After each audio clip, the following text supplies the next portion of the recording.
Manusia terlahir sebagai manusia di dunia ini adalah hal yang paling mulia. Mulia apanya? Kenyataannya yang terjadi pada diri saya jauh dari kata mulia. Jangankan mendapat kemuliaan, diperlakukan sebagai manusia saja jarang terjadi dalam diri saya. Apalagi di keadaan yang seperti ini, di tempat ini, di sini. Saya diperlakukan bagaikan binatang tanpa keadilan. Saya pikir saya akan mendapat pembelaan. Saya akan mendapat keadilan. Ya, keadilan itu memang saya dapatkan. Keadilan manusia. Itu yang membuat saya merasa di dalam diri ini seperti ada yang meledak. Saya ingin berteriak, mencaci maki, sumpah serapah apapun itu. Asalkan hal itu membuat hati saya terasa lebih lega. Tapi itu percuma saja. Tidak ada gunanya. Kenapa? Karena semua telah dibatasi oleh aturan. Aturan yang menguntungkan orang lain. Orang lain siapa? Siapa lagi kalau bukan para penguasa? Aturan. Memangnya aturan itu menguntungkan saya? Melindungi saya? Tidak. Aturan itu menurut saya harus dilanggar. Dilanggar oleh orang yang paham betul dengan aturan itu. Buktinya, masih ada yang tega menjadi makelar atas kasus yang saya alami ini. Ada. Masih ada orang seperti itu. Saya sendiri bingung. Kenapa saya ada di sini? Apa alasan saya ada di sini? Saya ditempatkan di tempat yang seperti ini. Di sini. Bersama penipu, pembunuh, pedagang anak, koruptor. Salah, bukan. Bukan koruptor. Masa koruptor sebesar dengan kami ini? Tidak mungkin kan? Ya, tapi mereka itu bisa dengan bangganya menunjukkan, aku sudah membunuh 10 orang. Aku sudah puluhan tahun jadi pengedar narkoba. Aku sudah berhasil merampok bank besar. Lalu saya di sini? Saya di sini untuk apa? Kenapa saya ada di sini? Mungkin kalian bisa membantu menjawabnya setelah saya menceritakan sebuah kisah. Begini ceritanya. Dulu ada seorang gadis bernama Sarah. Sarah ini selalu bekerja keras. Dia bekerja siang dan malam. Dia bekerja untuk adik-adiknya. Tapi kalian tahu, setiap hari Sarah ini selalu saja dihujat. Dari kecil, ada satu pertanyaan yang paling dia benci. Suatu ketika dia lewat, ada orang yang bertanya, "Sarah, bapakmu mana?" Kemudian dalam hatinya dia selalu pertanyaan itu lagi, "Bapak yang mana? Bagaimana? Ibu? Ibu ada, terkadang-kadang ada. Kalau siang, kalau malam, ya Gak tahu kemana, gak tahu. Itulah mengapa dia selalu dihujat oleh semua orang.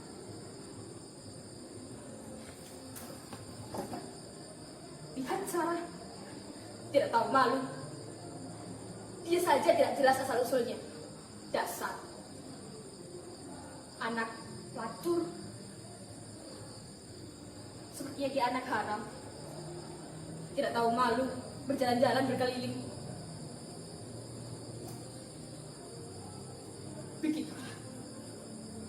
Begitu kira-kira orang menghujatnya.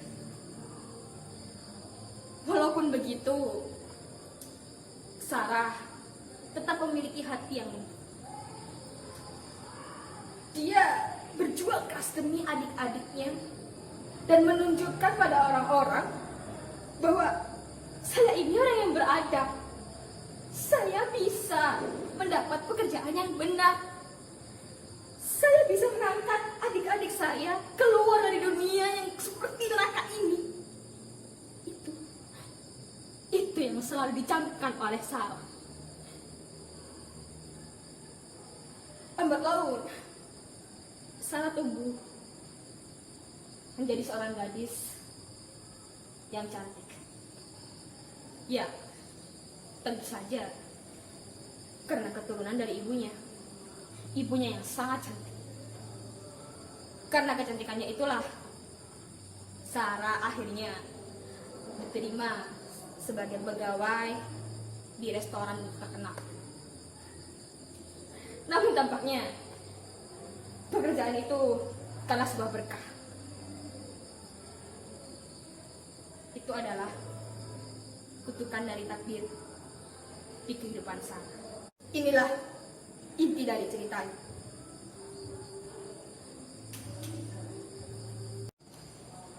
Malam itu jam menunjukkan pukul 11 malam. Waktunya restoran itu untuk tutup. Sarah kemudian menyelesaikan pekerjaannya. Ia berjalan menuju pintu. Tinggal setengah meter saja, tangannya ditarik oleh seorang pria. Pria itu tak lain adalah pemilik restoran itu. Dia berkata, "Sarah, mau kemana kamu? Pekerjaan di dapur belum selesai. Selesaikan dulu sana cepat." Sarah kemudian ke dapur. Anehnya, pria itu juga ikut masuk dalam dapur. Dan lebih anehnya lagi, pria itu mengunci pintu itu. "Pak, kenapa pintunya dikunci? Apa maksudnya, Pak?" Pria itu terus mendekati Sarah. Dia mendekati Sarah perlahan. Dia tersenyum. Dia tersenyum seperti ini. Dia melihat Sarah dari ujung kaki sampai ujung kepala. Dia terus mendekati Sarah dengan perlahan. Sarah mulai ketakutan. Pak, jangan macam-macam ya, Pak. Pak, maksud Bapak apa? Bapak kalau terus seperti itu, saya akan lukai Bapak dengan kursi ini, Pak. Pak. Kemudian, dengan mudahnya, pria itu membanting kursi itu. Pak.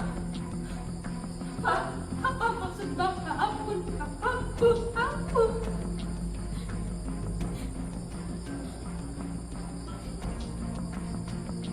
Sangat mendengar. Pria itu mendekat dan berkata, "Sarah, kamu tahu apa yang Bapak mau?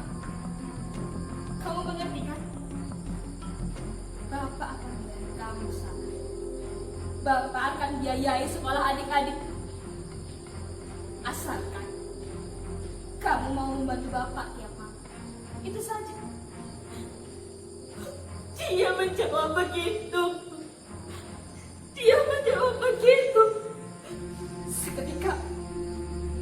teringat kata-kata orang yang selalu memujanya.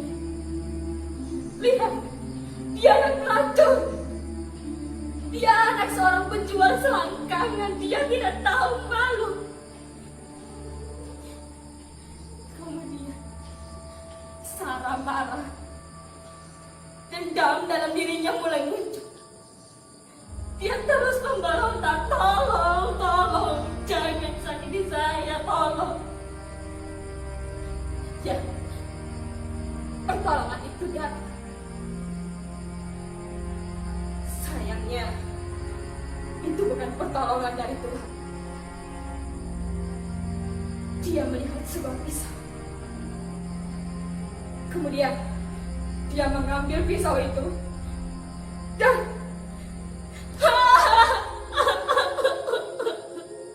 dia membunuh pria itu.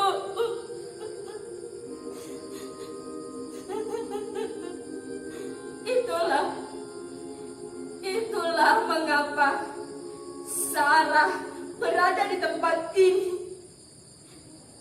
Itulah mengapa Sarah ada di sini sekarang. Itulah mengapa saya ada di sini sekarang.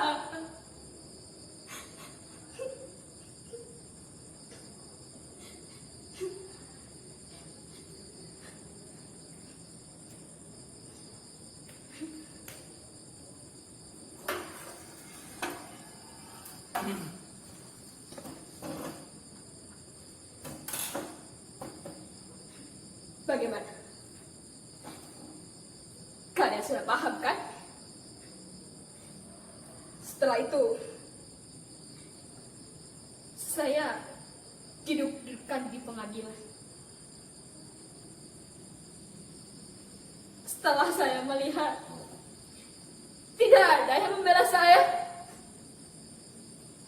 tidak ada yang percaya dengan kata-kata saya.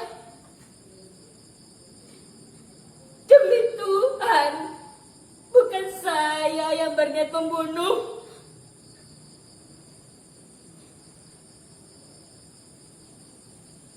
Orang kecil, orang yang tidak punya apa-apa, orang yang tidak punya kekuasaan, tidak lebih dari puntung rokok yang diinjak-injak, kemudian dengan mudahnya disingkirkan.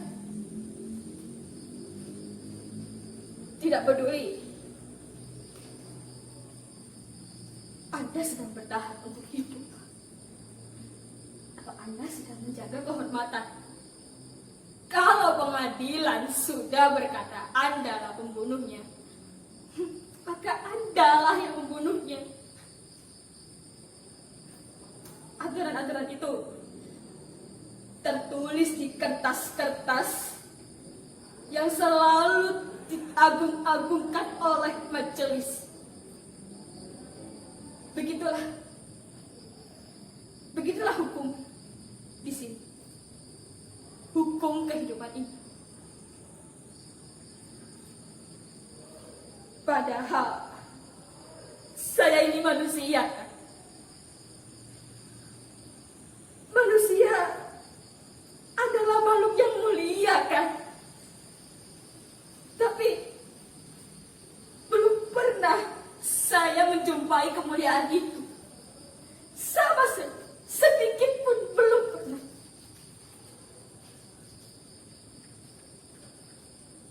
Saya lahir di sini, dengan hidup di sini, sama mati di sini.